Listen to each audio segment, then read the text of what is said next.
ვუთხრათ მადლობა ღმერთს და ერთმანეთს. დაფიქრებულ ხართ ისეთ მნიშვნელოვან წვრილმანებზე, რომლებიც ცხოვრებას მშვენიერ გამოცდილებად აქცევს.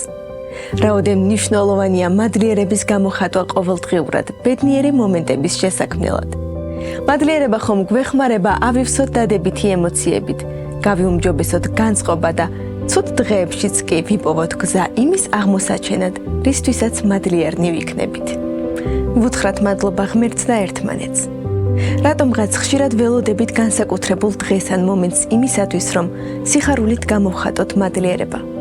არადა ერთმანეთისათვის მადლობის სათქმელად სულაც არ არის საჭირო ზვირადღირებული საჩუქარი, ან და რაიმე განსაკუთრებული სარგებლის მოტანა. მარტივია იპოვოთ მიზეზი იმისა, რომ გავზიაროთ მადლიერების გამომხატველი სიტყვები თქვენს მეგობრებს, შვილებს, მშობლებს, კოლეგებსა და გარშემომყოფთ. და ძალიან მალე აღმოაჩენთ, რომ ყველაფერს ახალი თვალთახედვით უყურებთ, რომელსაც გაცილებით მეტი კმაყოფილება და ბედნიერება მოაქვს თქვენთვის. ვუთხრათ მადლობა ღმერთს და ერთმანეთს.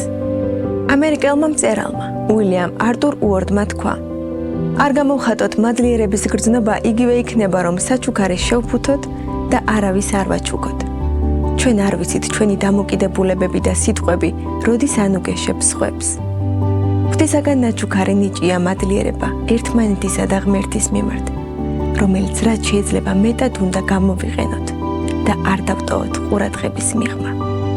ვუთხრათ მადლობა ღმერთს და ერთმანეთს. მადლიერება დადებითი გრძნობაა, რომლის შესახებაც ბიბლია მკაფიოდ გვასწავლის. მადლიერნი იყავით ყველაფრისათვის.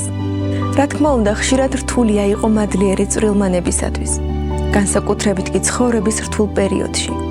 მაგრამ როგორც კი ყოველ ჩვენს კურთხევას დავაკვირდებით, აღმოვაჩენთ, რომ მადლიერების მტკიცე საფუძველი გვაქვს. მადლიერება არის გრძნობა, რომელიც მხოლოდ და მხოლოდ დადებითად გვმუხტავს. მადლობა კმაყოფილების სიტყვიერი გამოხატულებაა, რომელსაც გულის გახალისება ძალუძს. ვუთხრათ მადლობა ღმერთს და ერთმანეთს.